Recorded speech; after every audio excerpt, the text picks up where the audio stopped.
दोस्तों स्वागत है आपका मेरे चैनल में टॉप सॉल्यूशन के परिवार में आप सबका स्वागत है। आज हम बात करने वाले हैं एक्सपेक्टेड कट ऑफ क्या हो सकती है फाइनल मेरिट एएलपी की, लोको पायलट की। ठीक है, हम शुरुआत करेंगे अहमदाबाद से। ठीक है, अहमदाबाद में हम पहले चेक कर लेते हैं सीट कितनी है। ठीक है, सीट्स चेक कर लेते हैं अहमदाबाद में। अनरिजर्व 394, टोटल 937 सीटें हैं। ईडब्ल्यूएस की 100 हैं, ओबीसी की 244 हैं। ठीक है, 394 टोटल 937 सीटें हैं। ठीक है, 394 जनरल की हैं। ब्रायन गोयल जी का डेटा क्या कहता है कि 75 के ऊपर 1039 लड़के हैं। 75 के ऊपर 1039 लड़के हैं। इसका मतलब इसमें कुछ फेल भी होंगे तो इसकी कट ऑफ, अब अगर 70 के ऊपर देखें तो 1835 लड़के हैं। 1835 यानी 937 समथिंग वैकेंसी है अहमदाबाद की। ठीक है, लगभग 2 गुना लड़के हैं। तो इसमें से आप मान के चलो कि जो भी कट ऑफ जाएगी, फाइनल मेरिट बनेगी, वो 70 के ऊपर ही बनेगी। 70 के नीचे वाले भूल जाओ, बहुत मुश्किल है। 70 के नीचे आ गई तो 68-69, उससे कम अनरिजर्व की नहीं हो सकती। ठीक है, भूल जाओ। 70 प्लस वाले ही उम्मीद लगा के रखो, मैं तो बस यही कहूँगा। क्योंकि वैकेंसी कम है। और लड़के देख लो 1835 वैसे ही हैं। 1835 में से कुछ लड़के CBT 2 में पार्ट बी में फ़ेल हुए होंगे। मान लो 300-400 लड़के फ़ेल हो गए होंगे, बचे 1600-1400 लड़के तो बचे। तो 70 से ऊपर वाले लड़के भूल जाओ। ओबीसी के खासकर अनरिजर्व 169 लड़के हैं फिर भी। ठीक है, अनरिजर्व का बहुत हाई कट ऑफ जाने वाला है, 70 के ऊपर ही जाएगा, ये समझ के चलो। ओबीसी का कम से कम ना कुछ तो अगर 70 जाता है, अगर ओबीसी जनरल का 72 के ऊपर जाता है तो ओबीसी का डेफिनेटली 68 से 70 के बीच में होगा। ठीक है, अनरिजर्व वाले ध्यान देना, 70 के ऊपर ही कट ऑफ जाएगी इसकी। ओबीसी वाले भूल सोच लेना कि 68 के ऊपर ही जाएगी। हम ईडब्ल्यूएस SC ST की बात नहीं कर रहे। SC ST और की सीट्स देखनी पड़ेगी कितने लड़के हैं। ST में 34 लड़के मिले हैं। अब सीट्स कितनी है देख लो आप, ST की सीट्स कितनी है देख लो, 67 सीटें हैं। ST की कट ऑफ तो बहुत कम जाने वाली है, बहुत कम जाने वाली है ST की कट ऑफ। कितनी कम जाने वाली है वो आपको मैं दिखा देता हूँ कितनी कम जाने वाली है। ST के 85 194 लड़के 70 के ऊपर हैं। सॉरी, 73 160 लड़के, 160 के ऊपर 108 नंबर के हैं, 108 लड़के हैं। तो ये समझ लो कि कट ऑफ 60 के ऊपर ही रहेगी डेफिनेटली।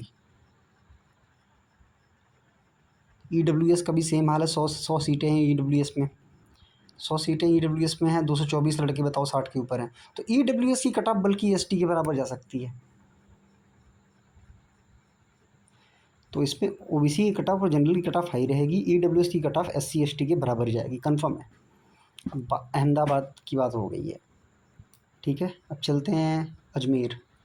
अजमेर में कितनी सीट्स हैं पहले वो चेक करते हैं। अजमेर में टोटल 761 सीटें हैं। UR के 314 हैं, OBC की 204 है। 761 सीटें हैं।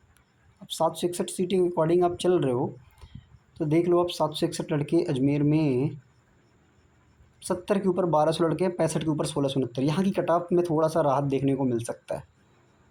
यहाँ की अनरिजर्व कैटेगरी में कट ऑफ जो भी बनेगा 70 प्लस बन जाएगा, कंफर्म है। 70 प्लस आराम से बन जाएगा, कंफर्म है। जनरल की कट ऑफ ओबीसी की थोड़ी सी कम जाएगी, SC ST की मान के चलो कि 60-62 पे सिलेक्शन हो जाएगा। तो यहाँ के लोगों को थोड़ी सी राहत है। ठीक है, 65 plus cut off, 68 plus cut off, मतलब 65 के ऊपर ही बनेगी। अब ये डेफिनेटली मान के चलो, मैं 70 सेफ्टी के लिए 70 रख लेता हूँ। 70 प्लस ही कट ऑफ बनेगी और डेफिनेटली वही बनने वाली है, 70 प्लस ही कट ऑफ बनने वाली है अजमेर। अब बात करते हैं इलाहाबाद की। इलाहाबाद में तो बहुत बड़ा फाइट है भाई। इलाहाबाद की सीट्स चेक कर लेते हैं पहले। इलाहाबाद की सीट्स, प्रयागराज, प्रयागराज की सीट्स कितनी हैं? 802 और 45 मिला लो, लगभग 850 सीटें हैं। ठीक है, 850 सीटें लगभग हैं। 802 45, हाँ ठीक है, लगभग 850 सीटें हैं। अनरिजर्व कैटेगरी में 500 सीटें हैं। ओबीसी की बस 90 सीटें हैं प्रयागराज में? ये कैसे पॉसिबल है? 1/4 इसका 200 होता है यार। ओबीसी के साथ यहाँ पे नाइंसाफ़ी लग रही है मेरे को। 802 सीटों में ओबीसी की सिर्फ 90 सीटें हैं। How is it possible? 100 सीटें ओबीसी की हैं, ईडब्ल्यूएस के बराबर दे रखी है। यहाँ पे मेरे को कुछ झोल समझ में आ रहा है यार। कुछ मिस प्रिंटिंग है क्या? पॉसिबल ही नहीं है। 500, 2 700, 800 ठीक तो है। काफ़ी कम है प्रयागराज में ओबीसी की सीटें। तो कोई बात नहीं, जनरल में जाना पड़ेगा लड़कों को। जो भी ओबीसी के लड़के हैं जो भी हैं, जनरल में सेलेक्ट होंगे और क्या। 800 सीट्स हैं। अब 80 के ऊपर 996 लड़के हैं इलाहाबाद में। तो डेफिनेटली यहाँ पे 75+ वाले ही सिलेक्शन पाएंगे भाई इलाहाबाद में। अनरिजर्व कैटेगरी में कोई भी डिस्काउंट अलाउंस नहीं मिलने वाला, कोई भी राहत नहीं मिलने वाली। 75+ कट ऑफ कन्फर्म है। कट ऑफ क्यों थोड़ी सी कम होगी? क्योंकि 75 के बाद जो नंबर पाते हैं लड़के, 70 के बाद जो नंबर पाते हैं लड़के, टी स्कोर पाने के बाद उनका उतना स्कोर नहीं बन पाता, कुछ कम ही होता है स्कोर। तो डेफिनेटली 74 से 77 के बीच में कट ऑफ जानी है इनकी इलाहाबाद में अनरिजर्व कैटेगरी की। ओबीसी के मैं बात नहीं करने वाला क्योंकि सीट्स कम है। सीट्स कम है, ओबीसी के लड़कों को अनरिजर्व कैटेगरी में ही फाइट करना पड़ेगा। तो बुरा हाल है इलाहाबाद में। तो बहुत बड़ा कंपटीशन है भाई। 75+ कट ऑफ कन्फर्म है इलाहाबाद का, तो मैंने कंफर्म कर दिया है। 1747 लड़कों के मतलब इसमें कुछ लड़के फेल भी हुए होंगे पार्ट बी में। तो मान के चलो कि 200 300 400 लड़के फेल हो जाते हैं। 1300 लड़के भी लेता हूँ तो वैकेंसी तो 800 ही 850 ही है। तो यहाँ पे भी कोई राहत नहीं मिलने वाली इलाहाबाद में। इलाहाबाद में अनरिजर्व कैटेगरी का 75+ कन्फर्म है। ओबीसी के लिए मैं बोल सकता हूँ कि 73+ बोल सकता हूँ। लगभग बराबर जाने वाली है ओबीसी और जनरल की कट ऑफ। 1-2 नंबर का फासला हो सकता है बस। कोई राहत नहीं मिलने वाली इलाहाबाद वालों को। बहुत बुरा हाल है। नेक्स्ट चलते हैं बंगलोर की तरफ। बंगलोर की कितनी वैकेंसी है? टोटल 15/7 2200, नहीं सॉरी 1576 वैकेंसी है टोटल। 1576, 640 अनरिजर्व, 426 यहाँ पे ओबीसी की सीट्स है भाई। 426 सीट्स हैं। तो देखते हैं, लगभग 1500 सीट्स हैं। तो बंगलौर में 1500 लड़के 75, यहाँ के लोगों को थोड़ी सी राहत मिलेगी। और ये कट ऑफ 70 के ऊपर ही रहने वाला है। फिर भी अनरिजर्व कैटेगरी का कट ऑफ फिर भी 70 के ऊपर रहने वाला है बंगलौर में। कोई चांस नहीं है 70 के नीचे जाने का, कोई चांस नहीं है। साइको में भी कुछ लड़के फेल होंगे, फिर भी कितने से लड़के फेल हो जाएंगे? साइको में हर कोई फेल नहीं होता, ठीक है। 20% 30% लड़के साइको में फेल हो जाएंगे, चलो मान के चलता हूँ मैं। फिर भी 2831 लड़के हैं 70 के ऊपर। कुछ लड़के पार्ट बी में फेल होंगे, मान के चलो 400 लड़के फेल होंगे, 500 लड़के फेल होंगे पार्ट बी में। फिर भी 2300 लड़के बचते हैं, 1500 वैकेंसी है। तो यहाँ भी कोई राहत नहीं मिलने वाली है। यहाँ भी अनरिजर्व कैटेगरी का कट ऑफ 70 के ऊपर रहने वाला है। मैं तो कह रहा हूँ अनरिजर्व कैटेगरी का कट ऑफ यहाँ पे 70 ही रहेगा। 70 से 72 ही रह सकता है। ओबीसी को थोड़ी राहत मिलेगी यहाँ पे, 68 से 70 के बीच में कट ऑफ मिलेगी ओबीसी की, ठीक है। क्योंकि अनरिजर्व के लड़के बहुत कम है ना, तो ओबीसी के लड़के सारे अनरिजर्व में आएंगे। ईडब्ल्यूएस की सीट कम है तो ईडब्ल्यूएस और एससी एसटी की कट ऑफ लगभग बराबर रहेगी। ईडब्ल्यूएस के लड़कों को इस बार बहुत राहत है, बहुत ज़्यादा राहत है। सिर्फ साइको में पास होना है, उनका सिलेक्शन कन्फर्म है। ईडब्ल्यूएस की कट ऑफ बहुत कम जाने वाली है, 50 भी नहीं जाएगी, मैं लिख के दे रहा हूँ। 50 से 60 के बीच में भी नहीं जाएगी, उससे कम हो सकती है। 50 से 60 के बीच में ही रहेगी डेफिनेटली। भोपाल का चेक करते हैं हम। भोपाल की सीट्स देख लो, 466 + 42 लगभग 500 सीट्स हैं। 729 सीट्स हैं टोटल, लगभग 500 तो जनरल कैटेगरी की हैं। 800 850 सीटें हैं, 830 सीटें हैं टोटल, जिसमें से लगभग 500 सीटें तो सिर्फ जनरल कैटेगरी की हैं, अनरिजर्व्ड है। यहाँ पे ओबीसी की सिर्फ 52-80 सीटें हैं, 80 से 90 सीट लगभग। हाँ लगभग 80 सीट है, 79 सीट है, ठीक है। बल्कि एसटी की ज़्यादा है, एससी की ज़्यादा है, ईडब्ल्यूएस की भी ठीक ठाक है यहाँ पे सीट्स। ओबीसी की कट ऑफ यहाँ पे हाई जाने वाली है, अनरिजर्व की भी हाई जाने वाली है। सीट्स हमारी हैं 750 यानी 830। 830 के हिसाब से आप डाटा चेक कर लो भोपाल का। देखो 830, 70 के ऊपर 14 से 26 लड़के हैं अनरिजर्व कैटेगरी का। फिर कट ऑफ यहाँ भी किसी भी जोन में राहत नहीं मिलने वाली भाई। 70 के नीचे, 70 के नीचे बहुत मुश्किल है, बहुत ज़्यादा मुश्किल है। कट ऑफ 70 के ऊपर रहने वाली है। कितने लड़के फेल हो जाएंगे यार, मैं कहता हूँ पार्ट बी में कितने लड़के फेल हुए होंगे, 14 से 26 लड़के हैं, मान के चलो 200 लड़के फेल हो गए, ठीक है। साइको में कुछ लड़के फेल हो जाएंगे, फिर भी कट ऑफ 70 प्लस 70 कन्फर्म रहेगी इसकी कट ऑफ 70। और ओबीसी की हो सकता है 65 से 68 के बीच में रहे, यहाँ पे थोड़ी सी राहत यहाँ पे मिल सकती है भोपाल में।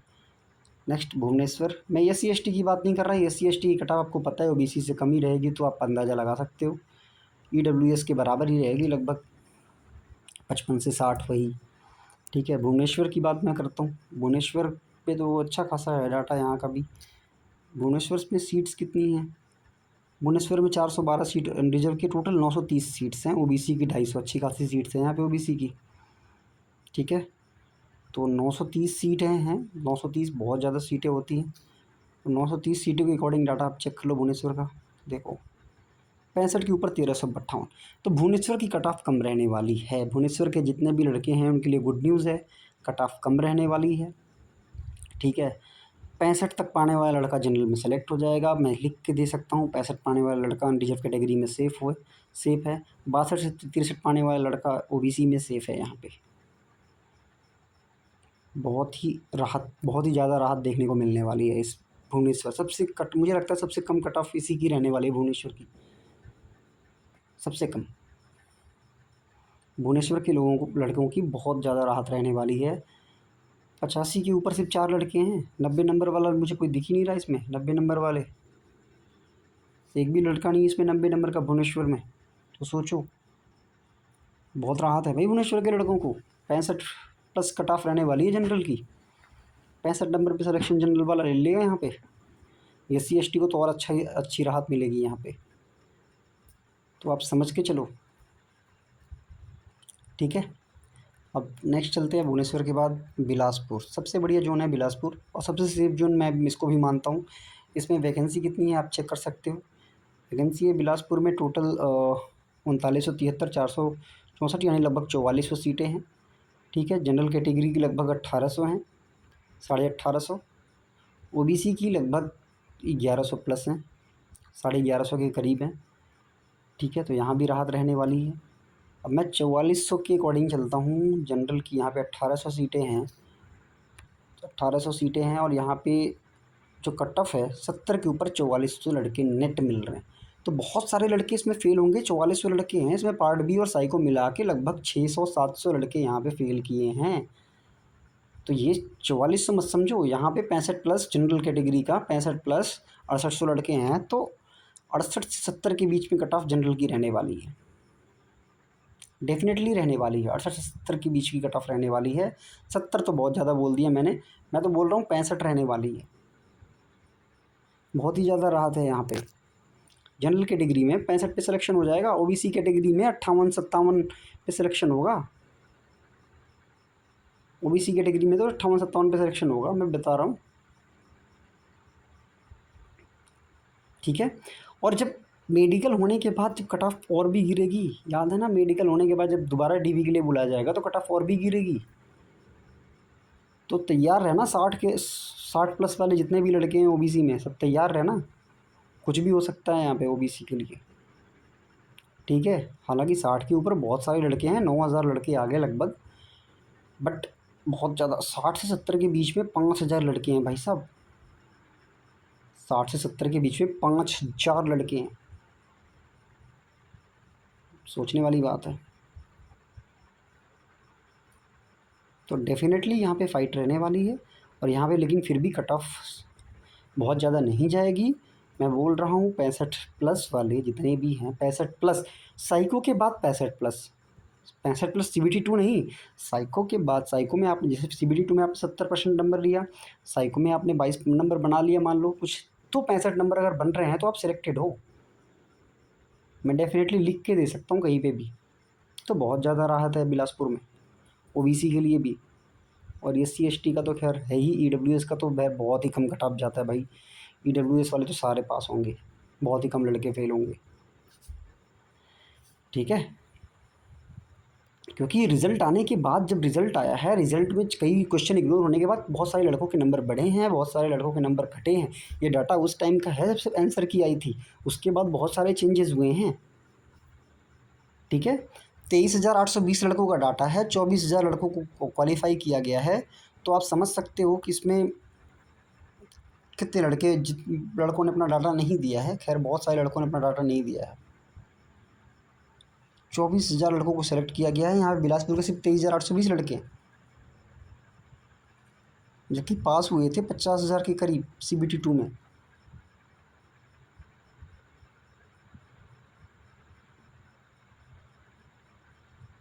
तो सही है, 24,000 लड़कों को पास किया गया है CBT 2 में, और यहाँ पे 23,820 लड़कों का डाटा है, जो कि कट ऑफ गई है 33 के ऊपर मिले हैं मुझे 12,149 लड़के यहाँ पे।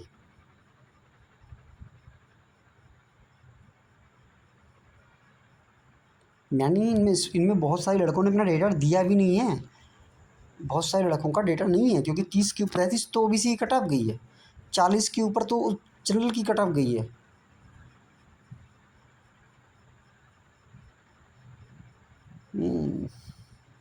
फिर भी राहत रहने वाली है, जनरल OBC को राहत रहने वाली है। 60 से नीचे वालों का बड़ा मुश्किल है जनरल में। हाँ, OBC में ठीक ठाक राहत मिलेगी, OBC वालों को थोड़ा फ़ायदा मिलेगा। अब नेक्स्ट वीडियो हम कल बनाएंगे, क्योंकि आज ही रात को मैं वीडियो बना रहा हूँ, तो नेक्स्ट वीडियो मैं कल बनाऊँगा। अलग अलग जोन की वीडियो मैं कल बनाऊँगा, आपको बहुत ही बढ़िया डेटा दूँगा। और जो जो मैंने कट ऑफ बताई है उसके आसपास ही कट ऑफ निकलेगी, मैं लिख के दे सकता हूँ ये, कि मेरी प्रोडक्शन CBT 1 में भी सही थी, CBT 2 में भी मेरी प्रोडक्शन सही थी। और मैंने ये भी प्रेडिक्ट किया CBT 2 में बहुत सारे लड़के पार्ट में फेल करेंगे, क्योंकि वो हल्के में ले रहे हैं, उन्होंने हल्के में लिया और वो फेल हुए। बहुत सारे लड़के ऐसे जो 90 नंबर ला के फेल हुए हैं। ठीक है, तो मिलते हैं नेक्स्ट वीडियो में। Till then bye. Please like और सब्सक्राइब ज़रूर करो, ताकि मुझे मोटिवेशन मिले नेक्स्ट वीडियो बनाने के लिए। आप लोग प्लीज़ सब्सक्राइब करो, ताकि मेरे को मोटिवेशन मिले कि मैं नेक्स्ट वीडियो बनाऊँ, क्योंकि मैंने ALP CBT 1 CBT 2 का एग्ज़ाम दिया है। CBT 2 में भी बहुत अच्छा स्कोर किया मैंने, CBT 1 में भी बहुत अच्छा स्कोर किया है। साइको का भी एग्ज़ाम मेरा अच्छा ही गया है, बहुत गंदा नहीं गया है, अच्छा ही गया है। तो जैसे रिज़ल्ट आता है तो मैं उसकी भी अगर रिज़ल्ट आता है तो मैं उसके बारे में भी बताऊँगा, एक्सपीरियंस कैसा मेरा रहा, एग्ज़ाम का एक्सपीरियंस कैसा रहा। बहुत सारी चीज़ें बात करनी है हमें। आप प्लीज़ सब्सक्राइब करो, बहुत ही मज़ा आने वाला है। आगे जो नए लड़के तैयारी कर रहे हैं उनको भी बेनिफिट मिलने वाला है, क्योंकि मुझे पता है कि जो 2-2 साल से लड़के तैयारी नहीं कर रहे हैं वो कहाँ चूक कर रहे हैं। मैंने 2018 में फॉर्म नहीं डाला था, 2024 में 22 में मैंने 24 में फॉर्म डाल दिया था, वो भी किसी और के कहने पर। 2018 की वैकेंसी मैंने फॉर्म नहीं डाला था। तो मैं उन्हें बताऊंगा जो 2018 में चूक गए हैं, जो 2024 में चूक रहे हैं, वो गलती कहाँ कर रहे हैं, ताकि 2025 वाले में कोई चूक ना हो उनसे। हो सकता है आगे मैं सेलेक्ट ना हूँ, हो सकता है मैं मेडिकल में या साइको में फेल हो जाऊँ, कोई बड़ी बात नहीं है, लेकिन मैं अपना एक्सपीरियंस शेयर करूँगा आपके साथ। ठीक है, प्लीज़ लाइक और सब्सक्राइब ज़रूर करें, ताकि मुझे नेक्स्ट वीडियो बनाने के लिए मोटिवेशन मिले और अच्छा अच्छा कंटेंट मैं दूँ बढ़िया से। ठीक है, till then bye, good night.